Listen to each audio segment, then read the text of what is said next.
This brief video will provide an introduction to the EMPI HPMX carburetor and the components you will work with during your initial adjustment. First, let's identify these key components and their locations. The idle mixture screw, 1 per barrel.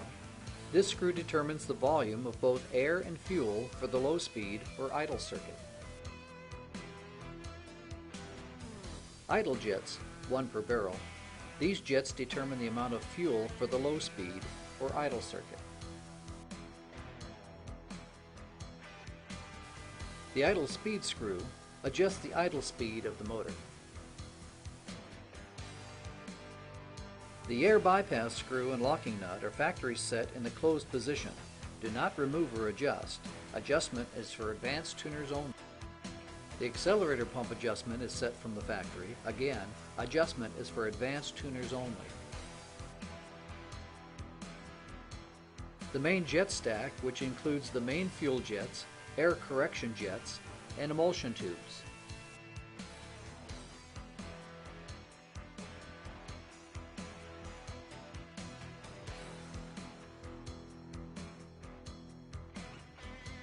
The idle jets are located in the side of the carburetor.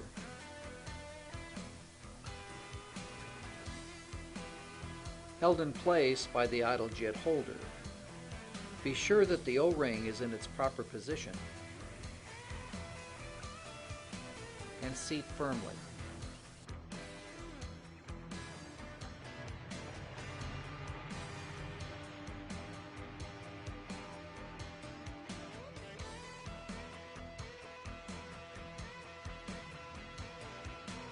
Now we'll remove the velocity stacks, which will allow us access to the main jet stacks. Be careful not to let the nuts or washers drop into the carburetor. The HPMX features extended main jet holders, which allow for the carburetor main circuit to draw air up away from the carburetor body.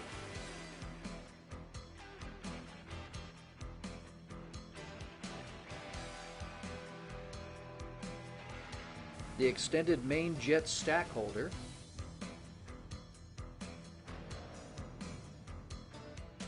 the main air correction jet found at the top determines the amount of air for the main circuit.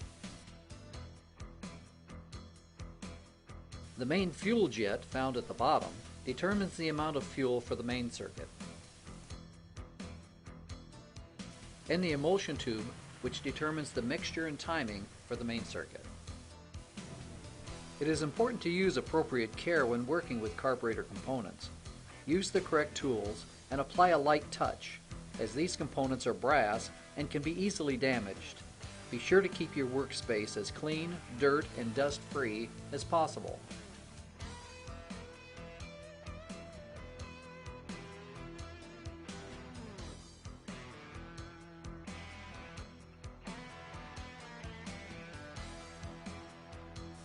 Each HPMX carburetor has been pre-run for quality assurance.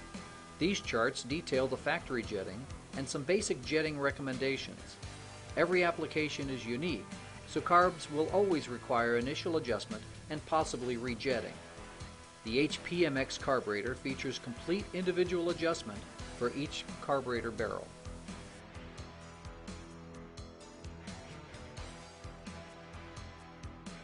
Now let's preset the idle speed screw prior to our running adjustment. Reverse the idle speed screw until it is not touching the throttle arm. Find the point at which it first touches or moves the throttle arm, then turn in 1/2 turn.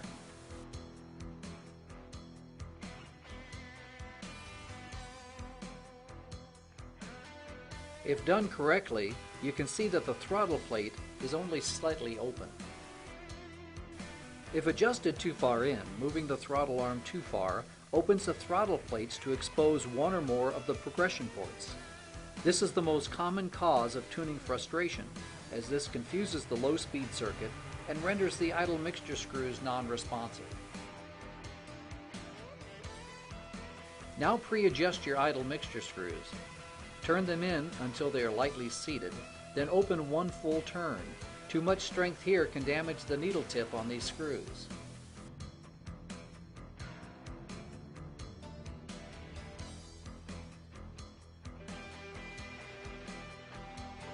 Now you are ready to adjust the carbs on your engine. You'll be adjusting each cylinder separately, as each cylinder is fed by a single barrel with no communication between cylinders or barrels. You should have new spark plugs and be certain that your ignition timing is correct.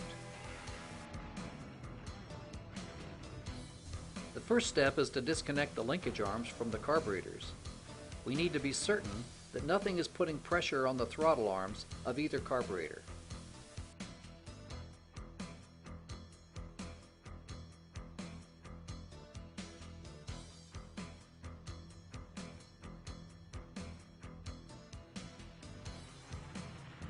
Check the idle speed screws, 1/2 turn in.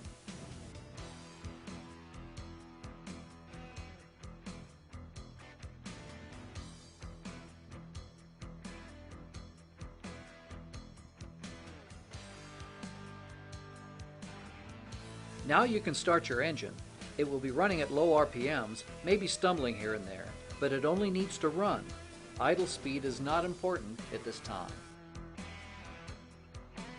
Next, move to the idle mixture screw. Turn in slowly, 1/4 turn at a time, and listen for that cylinder to fall off.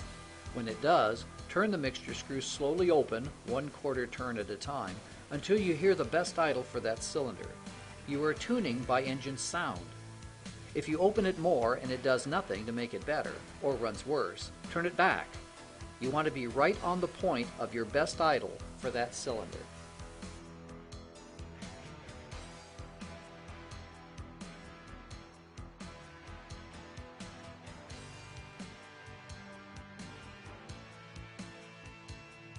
Then move to the next cylinder and repeat. Then the next, then the last cylinder.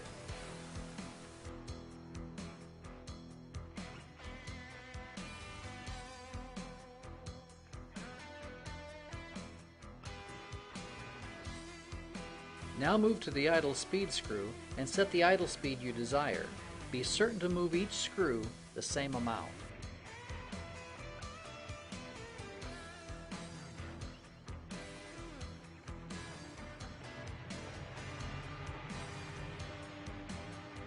Once adjusted and running with all 4 cylinders at their best idle, you are ready to synchronize the carbs. No black magic here. A simple sync gauge will make it a breeze. Place the sync tool in the lead or front barrel in the velocity stack and read the gauge. Repeat on the lead or front barrel of the other carb. Pick the lowest reading, then by adjusting the idle speed screw, bring the high flowing carb down to the low flowing carb until the sync reads the same for each. Then bring them both up to proper idle speed. Be certain that the idle speed screws are not open more than 1/2 turn. And when you think you are there, run the sync tool once more and correct if necessary.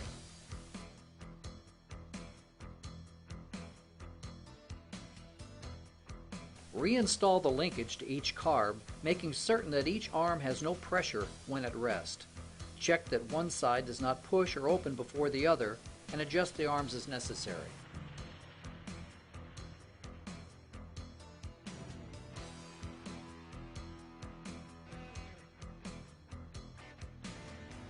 Check to see that your linkage joints are aligned properly and that nothing is binding.